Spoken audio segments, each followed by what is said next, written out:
NDP leader Jagmeet Singh, thanks so much for returning back to the Brandon Gonez show. How you doing? I'm happy to be here on the Brandon Gonez show. I'm doing well. Brandon, for you, I'm literally on the campaign bus. We are driving. I'm not driving, obviously, but we are on the bus, and I'm here with you. Listen, we appreciate the effort. Our viewers are going to appreciate this because they've been wanting you back on the show because we have some questions we want to ask you. But you know how I always do at the beginning, I always have to ask the leaders so the viewers don't think I'm rude or anything like that. How would you like me to refer you as? Mr. Singh, or would you like me to call you by your first name? It's up to you. First name, Jagmeet. If you can do it, Brandon, then I can call you Brandon. It's all blessed. All right, as long as everybody knows, because people sometimes throw shade at me being like, you're so rude, can't call them by their first name. I'm like, we have the conversation. By the way, can I just say congrats to you on becoming a soon-to-be dad and to your wife and the pregnancy. How does that feel? Honestly, unreal. I've always loved kids. My brother has a kid, so my niece is like just a joy. She's incredible. She reminds me of the beauty of the smallest moments. And I can't wait to be a dad. Your kid and I are so stoked. Oh, we're so happy for you, and I already know you're going to be a great dad. Your wife is going to be a great mom. You guys are going to be great parents. So congrats to you both. All Thanks so right. much. Let's get into the policy talk because we did ask our viewers to send in their questions. And one of the biggest top questions that we got was about the mandatory vaccinations. And people want to know your stance on that. I know that you've in the past have said that you agree with vaccine passports. Is that true? Yeah, so the vaccine passport, what we're saying is there should be an easy to use document for people that are vaccinated that can just show proof of vaccination easily. I was traveling in the Atlantic provinces about a month ago before the campaign, and we had to go into PEI and we went to Nova Scotia and New Brunswick.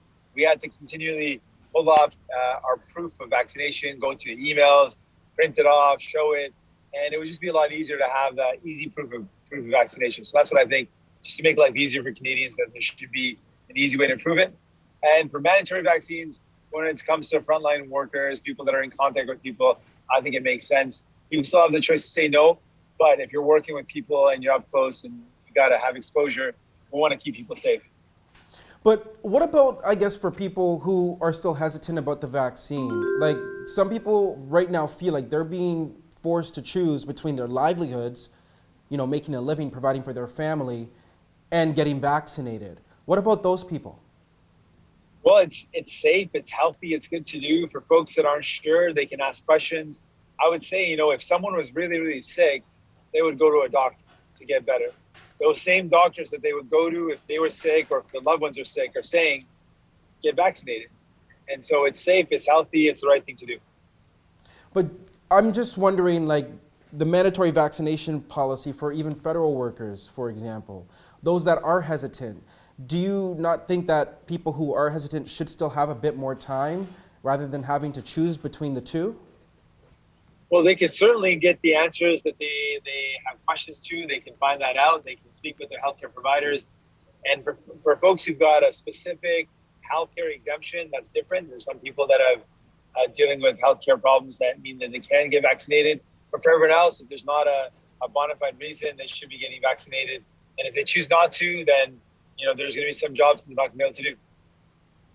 Okay, let's talk about affordable housing. It's the other massive issue in this election. Our viewers are talking about that. We had Liberal leader Justin Trudeau on the show just the other day. He laid out his long list of plans that the Liberals would want to implement, like the Buyer's Bill of Rights that would ban blind bidding. They also have this rent-to-own program. Some of these initiatives, though, I didn't see in the NDP platform. So I'm kind of wondering, what is the NDP offering that the Liberals are not? Well, first off, we got 6 years of evidence that when Mr. Trudeau took office in 2015, sadly, he promised that he would bring down the cost of housing. Over the past 6 years, the national average price for buying a first home or for buying homes has gone up by $300,000. The cost of rent has gone up. So the housing crisis has gotten worse with 6 years of Mr. Trudeau. So what would give any confidence to people that anything different would happen if he was in power again? So he's got his track record that's been a failure. And sadly, it's actually one of the worst records of all the OECD countries. So countries with a similar economy and size as Canada have better rates of affordability for buying a home than Canada. Canada has the worst under Mr. Trudeau's leadership. So Well, what what we're saying about is your two things. plan? Yeah. Yeah. Yeah. So what we're saying, two things. First off, what we would do is get the big money out of housing. We're seeing lots of folks house flipping. They're using the housing market like a stock market, and they're making profits off of it, and it's making it harder for people to afford. So we get the big money out. Two ways to do that. How would you do One that? is Yeah. yeah, two ways to do it. One is we get the foreign investment by a very aggressive foreign buyers tax of 20% to discourage foreign investors to put their money in Canada. They basically put their money into a house in Canada knowing that the price is going to go up, and they think of it as a safe investment. We don't want that to happen. We don't want people from outside of Canada to use our housing market like a stock market. Secondly, we're going to put some changes to the capital gains on folks that are property flipping. These are folks that, this is not someone who buys a home for their own personal use, that lives in it, puts upgrades into it, and then sells it. We're talking about people that are like the allegations against a Granville Liberal candidate who property flipped over 42 times, made millions of dollars.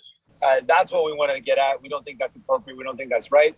And finally, we want to build more homes that are affordable. Just a massive investment in housing and supporting with federal lands. Every city has federal land. We want to see that land used for affordable housing. Recently, there was some downtown property in Toronto that was a parking lot that was going to be converted into expensive condos. That was federal land, and we stopped it. We fought back and said, no, Mr. Trudeau should not be used that way. So we'd use federal land for affordable housing, invest massively in not-for-profit cooperative housing, and just make sure people can buy their first home with something that's affordable.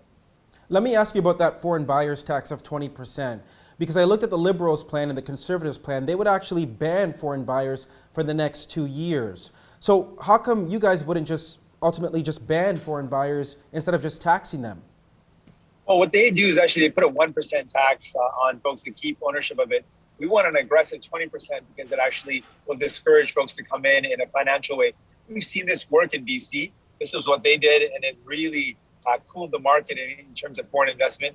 So we want to bring in what works. We've seen it work in BC. We want to bring that in at the federal level. What's the priority for you? Is it to help people who have not gotten into the real estate market get in, or is it, because the risk is that if you do devaluate homes, people who have put their hard-earned money and their livelihoods into their homes could kind of see that evaporated. So I guess what is the priority? Sure, it's a really fair question. We don't want to crash the housing market, but we want to flatten it. Right now, the housing prices are going up astronomically. We want to flatten that. And when we speak to homeowners, we speak to people that have a home, they say, yeah, sure, we've got a home, but our kids can never afford to buy this one. Many people that live in their own homes say, we would never be able to buy this home if it was on the market today. We wouldn't be able to. We were lucky that we bought it many, many years ago, but we couldn't afford it today. Only a third of Canadians could actually buy a home today. And that means 2/3 of Canadians cannot. So we want to change that. And so really our priority is making sure that the next generation, young people, can actually find a home that's in their budget. And parents that have a home agree. They want to make sure their kids can actually afford something. Okay, let's talk about students because they chimed off in our comment section. They sent in emails. We know that both you and the Liberals have promised to end interest payments on student loans, but I also know in your platform you want to forgive up to $20,000 in student debt. What I want to know is who would qualify for that? Yeah, we look at that in terms of income. So if someone's making less than six figures, someone comes out and doesn't have, has a good job but not making a lot of money. We're not talking about folks that are coming out and are in the 1%. We're talking about people that work hard, get an education and get a job, and they're not making large salaries. We'd allow those students to forgive their student debt up to $20,000. We've talked a lot about waiving interest. We think that should be permanently done.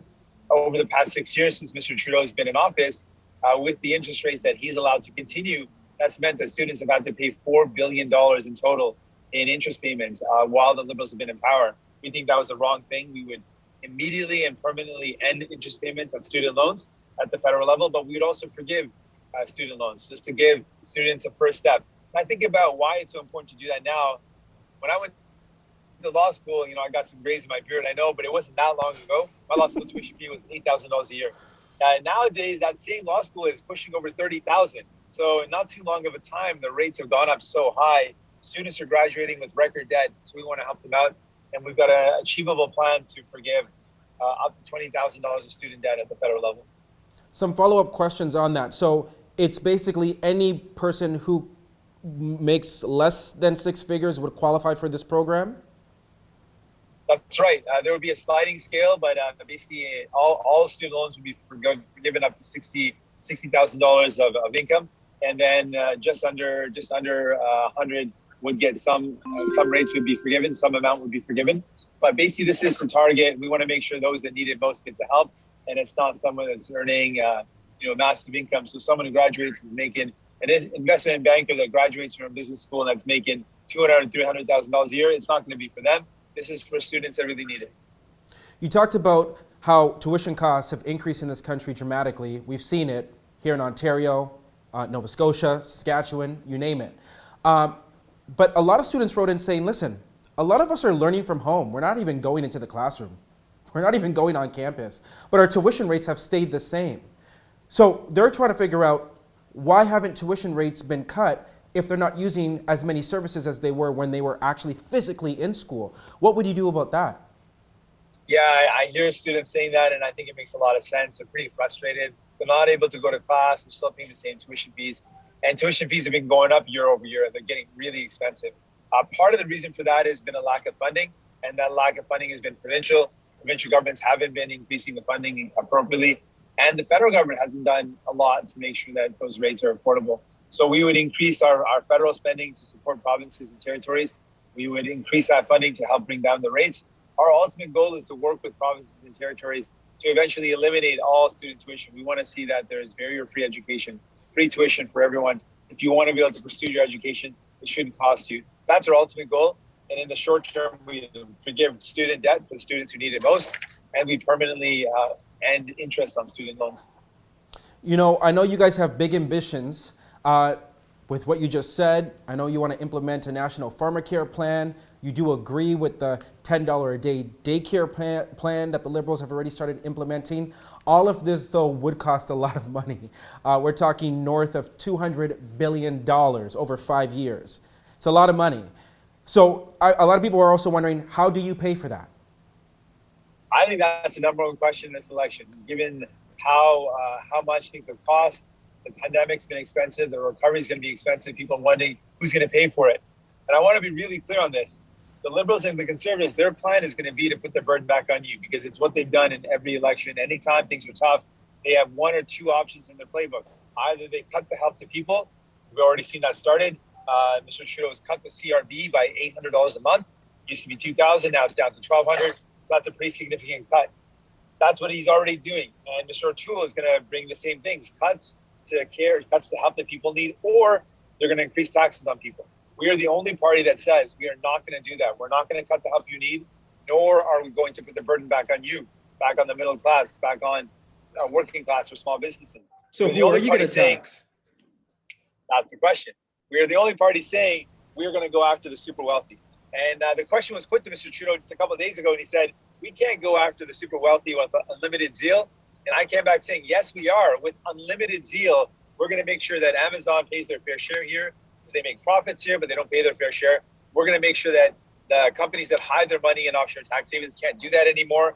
We're going to make sure that the super wealthy start paying their fair share for once, and we'll invest that back into you and your families. But who are these super wealthy? Like, are we talking people with $1 million in assets? Like, who? Describe this for us, like tangibly. Who do these people look like? That's a really good question. We were joking around saying, one of my friends was saying, is this going to be that someone with a 3-car garage and a Peloton? I'm like, no, it's not going to be that person. You got a nice car and you got a house and a Peloton. It's not you. We're talking about people that use offshore tax havens. So if you don't use an offshore tax haven to hide your wealth, we're not talking about you. We're talking about the hundreds of people that were on the Panama Papers who were clearly evading taxes. We're talking about those folks. We're talking about web giants, companies that make record profits in the pandemic but pay virtually no taxes in Canada. We're talking about people who've got fortunes of over $10 million of taxing any amount above that $10 million at 1%. So if someone's got $50 million in fortune, we're talking about that $40 million getting a 1% on that. So just this alone, though, would raise significant revenue. It would be an incredible way. How much money are we talking that you would raise from taxing these folks? Yeah. So all in total, we're talking about $160 billion in revenue over 4 years. So really massive amounts of revenue. Just one of our measures, just the wealth tax, can do about 49 billion. Closing the tax loopholes that exist, closing the offshore tax havens where companies hide their money in offshore tax havens. Just that alone is accounting for $25 billion in lost revenue, according to the Canadian Parliamentary Budget Office. So they've assessed this over the past 6 years with Mr. Trudeau and government. We've lost $146 billion just because there's these loopholes that allow companies to hide their wealth. So we put an end to all that, and we've raised significant funds. So I'm doing the math here. So $160 billion in revenue from taxing the wealthy, the super wealthy that you're talking about, but $200 billion in promises, that leaves about a $40 billion gap. Where do you get that money from? Yeah, there's still going to be a deficit. You know, we're not going to be able to clear the deficit right away, but we're in a far better position to do it than any other party because we're talking about a lot more revenue. The other parties don't have a plan to increase revenue the same way. So our plan would increase revenue. We'd still have to run some deficit, but we'd be in a much better fiscal position. We'd be able to lower our debt to GDP ratio far quicker than the other parties, and we'd be able to pay down our deficit a lot quicker. We have that ability because of our plan. All right, we have a few more topics to get to, including addressing systemic racism and reconciliation with Indigenous people. Before we do that, make sure to subscribe to this channel, tap that notification bell, and don't forget to follow us across all of our social media. All right, Jagmeet, let's talk about systemic racism. Because we know with the Liberals, while they've been in power, they have introduced the Black Entrepreneurship Fund, which does provide loans to Black entrepreneurs and Black people who want to start a business. They've also started a Black Endowment Fund. I was looking through your program, your platform. I didn't see those type of things in place concretely written down. So what plans do you and the NDP have to help foster economic wealth in the Black community? Well, we're looking at systemic racism, and when we were looking at the Black Lives Matter movement, the calls to action were about policing. And so we focused on saying, let's stop the brutality that happens in policing. We're the only party that's pushing hard to review the use of force, to end systemic racism in the policing, to tackle the systemic racism in education, in employment, in our justice system. So we want to see an overhaul. And while we absolutely believe in supporting entrepreneurs, we want to see an overhaul of the systems of discrimination that impact people in education and healthcare. We know that Indigenous people continue to face discrimination. And so our approach is one, to look at the specific forms of discrimination, whether it's anti-Black, anti-Indigenous, and tackle those in all the systems that exist. That's what our approach is. And I definitely understand that approach. That's the societal approach that Black people face and people of color face. But I'm wondering about the economic approach, because there are still systemic barriers for people of color who want to start a business, for example, or want to grow their careers. How do you address that? How do we start to see people who look like you and I at the helms of big companies, for example, or in management positions, for example? I think that's incredibly important. But I also look at the systemic barriers that if someone wants to start a business, they're already faced with challenges to access healthcare. They're not going to have coverage. And so our social programs, when we talk about investing in medication coverage for all, that's going to help a young racialized entrepreneur, a young Black entrepreneur who wants to start up a business who doesn't have any medication coverage. When we talk about dental care, our dental care plan is going to cover the dental care costs for everybody, particularly those, it's going to cover everyone who doesn't have coverage. That's going to help a young entrepreneur starting out. When we talk about our social programs, these are programs that are going to help the most marginalized the most because they've been disenfranchised. And that's going to help a young entrepreneur. That's going to help a young person that's trying to pursue a career, that's going to start up their own business. And so our plans are really about building social programs that help address the inequality in our system overall. That's going to lift up lots of people. It's going to help people, particularly those that have been most vulnerable.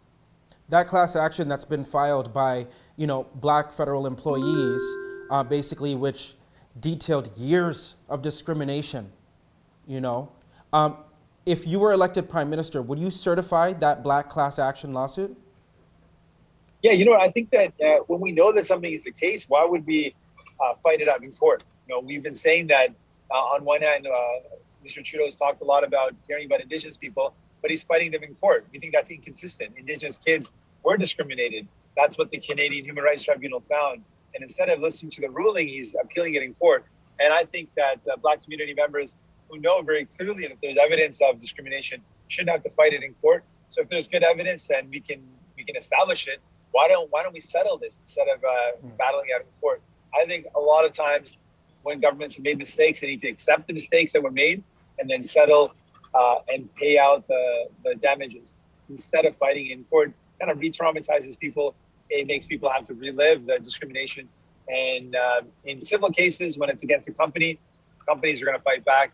But the government has a better and higher obligation to make sure that we actually fight for justice. And so I would look at those cases and say, if the discrimination is there, we need to compensate instead of fighting.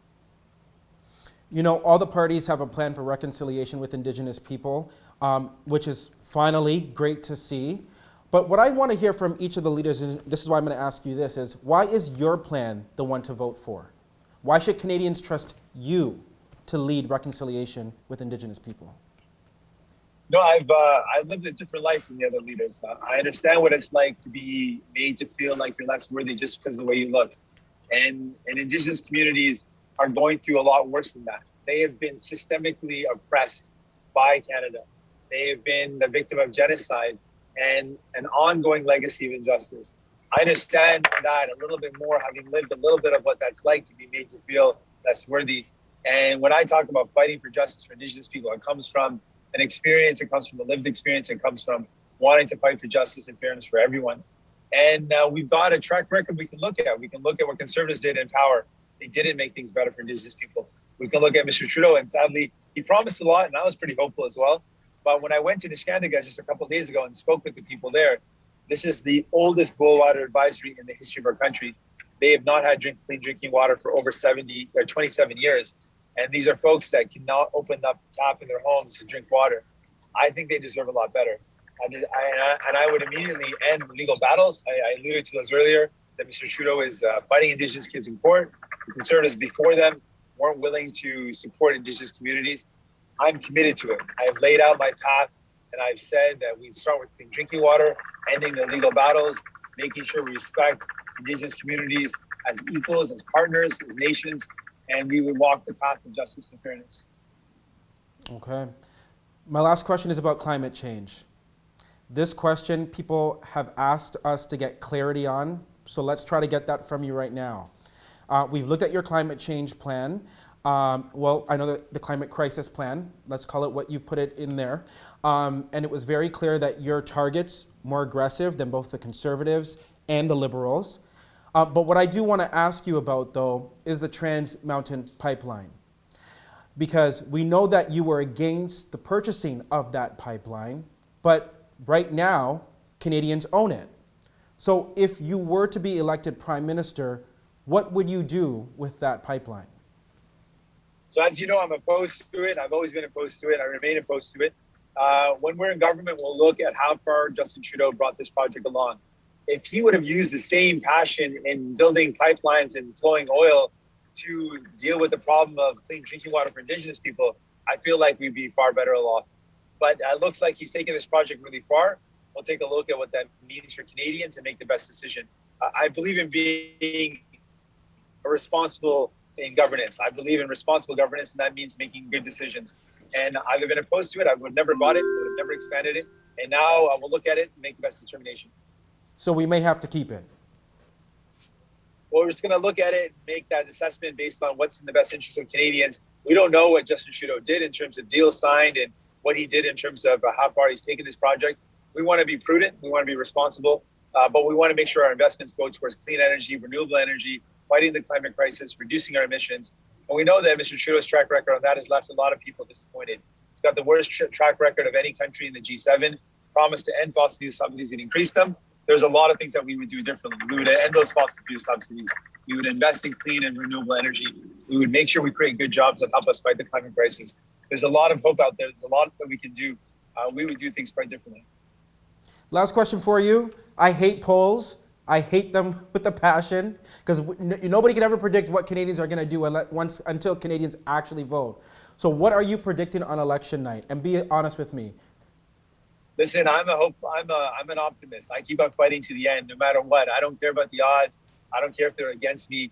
I know I'm fighting for people. I know people need me on their side, in their corner. So I'm running for Prime Minister, and that's it. And we'll see what happens on the day of election. People will decide. But I'm here for you. I'm fighting all the way to the end. Alrighty, and if there is potentially a minority government, just saying, hypothetical, there's a minority government, the Conservatives win a minority, or if the Liberals win a minority, and you hold the balance of power, which we've talked about before is a very strong position to be in, who would you prefer to, I guess, support? The Conservatives or the Liberals? Justin really Trudeau tough or Aaron question. O'Toole? You have to be honest with me. I'll tell you. So 3 top things that I've been talking about throughout the pandemic, getting profit out of long-term care homes, bringing in pharmacare and taxing the super wealthy. Those are 3 top priorities for me. On each of them, Justin Trudeau teamed with Aaron O'Toole to vote against them. So if I want to bring in pharmacare, Mr. O'Toole is horrible, but Mr. Trudeau is just as bad because they both voted against it. If I want to get profit out of long care, Mr. Trudeau and Mr. O'Toole voted against that. I want to tax the billionaires. I want to see Amazon pay their fair share, but Mr. Trudeau and Mr. O'Toole both voted against those. So for my top priorities, the evidence that I have is both of them have already said no. So I'm going to say to people, if we want to get these things done, let's not leave it to a minority government. Let's not leave it to Mr. O'Toole or Mr. Trudeau. Let's bring in a new Democrat government, because on the things that matter most to me and to people, they've already said no. All right. NDP leader Jagmeet Singh from the campaign bus. That's how special we are, from the campaign bus. We On thank the you bus, for your time. right here, with the ring light in the background.